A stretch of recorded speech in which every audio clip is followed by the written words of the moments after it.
Fra precoce e tardivo, quante ne avete? In tutto è 8 ettari. Diciamo che è la coltura principale che avete. Sì, è quella che deve stare mi darei.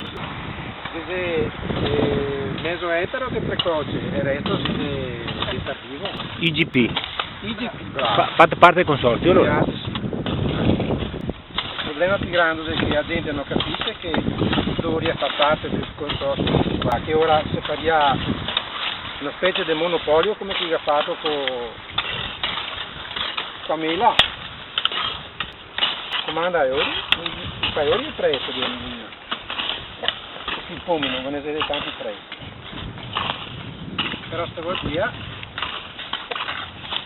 E invece i produttori non che io sente capisco perché qua purtroppo c'è troppo campanilismo. Mi sono meglio di qui, mi sono più deoso, non voglio fare la cosa che faccio, mi ne vendo, mi fa così, mi fa qua. Il problema secondo me ancora non è venuto ancora perché devo muoversi adesso.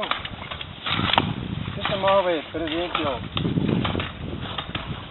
quei che abituati a copiarsi con i cinesi, siamo fritti.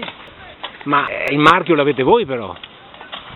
Ma appunto per quello, ma chi lo ha? I 4 contadini su seto e chi ha tirato avanti il carretto?